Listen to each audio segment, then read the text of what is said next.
Good morning to all. Today I am going to deal with the topic cardiogenic shock.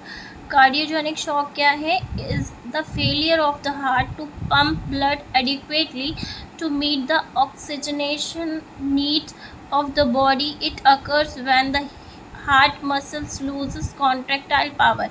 क्या होता है इस disease condition में? जब हमारे हार्ट की कॉन्ट्रैक्टाइल पावर, जो कॉन्ट्रैक्शन की पावर होती है, वो कम हो जाती है, जिसकी वजह से क्या होता है, जितने अमाउंट में ब्लड पंप करना चाहिए एडिक्वेटली उतने अमाउंट में नहीं पंप कर पाता है और बॉडी की जो नीड्स होती है ऑक्सीजन की वो पूरी नहीं हो पाती है. इस कंडीशन को हम बोलते हैं कार्डियोजेनिक शॉक. ये क्या है? एक लाइफ थ्रेटनिंग कंडीशन है जिसमें क्या है, हार्ट सडनली पंप करना कम कर देता है ब्लड को. ओके, नेक्स्ट लिखा है पैथोफिजियोलॉजी. पैथोफिजियोलॉजी में हम अगर देखते हैं तो फर्स्ट पॉइंट में लिखा है impaired contractility causes marked reduction of cardiac output. अभी बताया है कि जब कॉन्ट्रैक्शन नहीं होता है सही तरीके से और कम हो जाता है तो क्या होता है, जो जितना ब्लड पंप करना चाहिए उतने अमाउंट में पंप नहीं करता है, कार्डियक आउटपुट कम हो जाता है. जब कार्डियक आउटपुट कम हो जाएगा तो प्रॉपर ऑक्सीजन नहीं मिलेगी, तो lack of oxygen to the heart muscles को प्रॉपर ऑक्सीजन नहीं मिलती है, जिसकी वजह से क्या है, जो हार्ट मसल्स होती है उनमें डैमेज हो जाता है. फिर क्या है, अब जब डैमेज हो जाएगा हार्ट मसल्स में तो और कॉन्ट्रैक्टाइल पावर कम हो जाएगी. Further decline in contractile power लिखा हुआ है इसलिए. नेक्स्ट लिखा है inability of the heart to provide blood and oxygen to the vital organ. अब क्या है, जब उसकी कॉन्ट्रैक्टाइल पावर पहले ही कम थी और फिर क्या है, हार्ट मसल डैमेज हो गई है. जब हार्ट मसल डैमेज हो गई है तो इस वजह से क्या है, कॉन्ट्रैक्टाइल पावर और कम हो जाती है और एक टाइम क्या होता है, हार्ट जो है प्रॉपर ब्लड और ऑक्सीजन वाइटल ऑर्गन, जो ज़रूरी ऑर्गन्स होते हैं, उनको नहीं दे पाते हैं. हुआ है क्लिनिकल मैनिफेस्टेशन. क्लिनिकल मैनिफेस्टेशन को अगर बोले मतलब क्या लक्षण हो सकते हैं, साइंस हो सकते हैं, सिम्टम्स हो सकते हैं, उसको बोलते हैं हम क्लिनिकल मैनिफेस्टेशन. कार्डियोजेनिक शॉक की वजह से क्या है, कन्फ्यूजन हो सकता है, पेशेंट में रेस्टलेसनेस हो सकती है, मेंटल लिथार्जी हो सकती है. मेंटल लिथार्जी से मतलब है पेशेंट क्या है, फीलिंग स्लीपी फील करेगा, बट ये क्या है, इफ़ेक्ट कर सकता है उसकी फिजिकल या मेंटल कंडीशन को. जब मेंटल कंडीशन को इफ़ेक्ट करता है तो हम उसे बोलते हैं मेंटल लिथार्जी. ओलिगोरिया लिखा है, मतलब क्या है, जो यूरिन का अमाउंट होता है वो क्या है, नॉर्मल अमाउंट से कम हो जाएगा. ठीक, अब यहाँ पे जैसे कि मतलब जो नॉर्मल अमाउंट है यूरिन का वो क्या होता है, नॉर्मल अमाउंट यूरिन का 30 ml जो होता है पर आवर होता है. ठीक है, एटलीस्ट 2 आवर्स में 30 ml पर आवर होना चाहिए. जब ये इससे कम हो जाएगा तो हम उसे बोलेंगे ओलिगोरिया.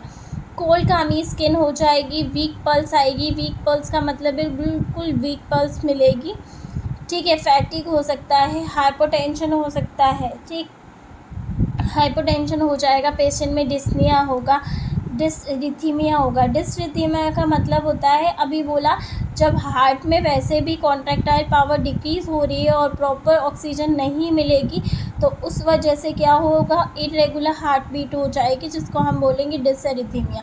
प्रॉपर ऑक्सीजन नहीं मिल रही हार्ट को, इस वजह से क्या होगा, हार्ट मसल्स को प्रॉपर ऑक्सीजन नहीं मिल रही है तो चेस्ट पेन होगा.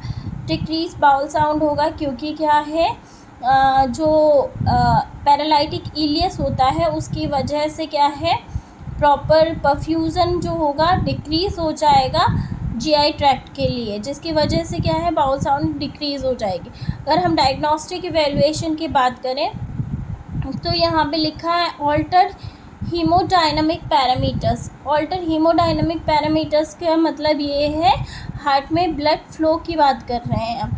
ठीक है, तो इसमें क्या हो सकता है कि पल्मोनरी कैपिलरी वेज जो होगा वो कम हो जाएगा. पल्मोनरी कैपिलरी वेज का मतलब यहाँ पे क्या है, measurement of left side compliance in heart. ठीक है, जिसमें क्या होता है, इन जो इंडिकेट करता है सीवियर लेफ़्ट वेंट्रिकल फेलियर को. ठीक, नेक्स्ट या फिर जो कार्डियक इंडेक्स है वो क्या होगा, लेस देन हो जाएगा 2.2.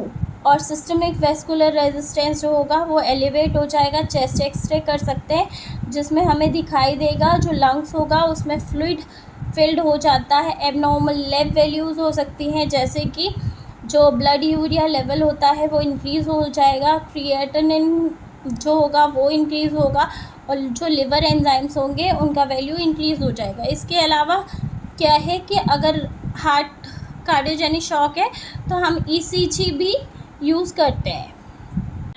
मैनेजमेंट की अगर बात करें तो फर्स्ट पॉइंट में लिखा है ऑगमेंटिंग कार्डियक आउटपुट। हम क्या करेंगे, ऑगमेंटिंग का मतलब होता है बढ़ाना, कार्डियक आउटपुट को बढ़ाएंगे डिवाइसेस का यूज़ करके, जैसे कि intra aortic balloon pump. Intra aortic balloon pump का मतलब है एक कैथेटर लाइक एक ट्यूब होती है, उसको इंसर्ट किया जाता है और उसमें क्या करते हैं, ये मेनली यूज़ करते हैं ताकि उसकी टिप पे बैलून होता है जिससे क्या होगा कार्डियक आउटपुट इंक्रीज़ हो पाए। कार्डियक ग्लाइकोसाइड्स क्या है, ड्रग का एक कैटेगरी है जो कि हार्ट फेलियर को ट्रीट करने के लिए और इर्रेगुलर हार्ट बीट को ट्रीट करने के लिए यूज़ किया जाता है।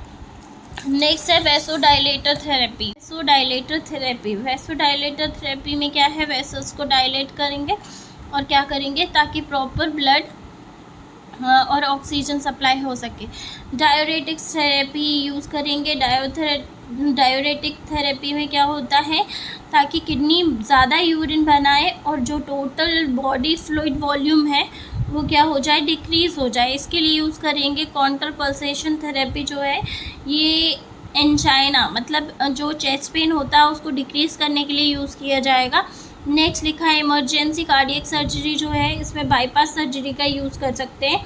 बाईपास सर्जरी क्या है, एक सर्जिकल प्रोसीजर है जो ट्रीट करने के लिए यूज़ किया जाता है। कोरोनरी हार्ट डिसीज़ या फिर कार्डियोजेनिक शॉक में यूज़ कर सकते हैं और जिसमें क्या करते हैं, ग्राफ्ट फॉर्म करते हैं another part of the body से आयोटा में, ओके, जहाँ मतलब ब्लॉकेज है वहाँ उसके अवव से, ताकि प्रॉपर सर्कुलेशन हो पाए और other part of the body से, ताकि हार्ट को प्रॉपर ब्लड सप्लाई और ऑक्सीजन मिल पाए।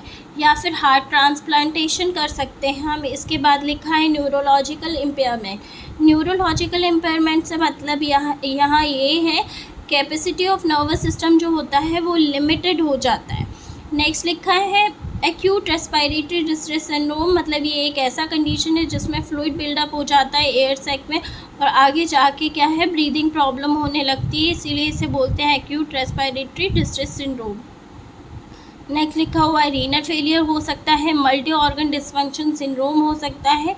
मल्टी ऑर्गन डिसफंक्शन सिंड्रोम एक ऐसा कंडीशन है जिसमें 2 या 2 से अधिक ऑर्गन जो हैं वो डिसफंक्शन हो सकते हैं। लास्टली क्या है, पेशेंट की डेथ हो सकती है। आई होप आपको ये टॉपिक अच्छे से समझ आया होगा और पसंद आया होगा। आपको मेरा वीडियो अच्छा लगा है तो लाइक कीजिए, शेयर करिए और चैनल को सब्सक्राइब कीजिए। Thank you.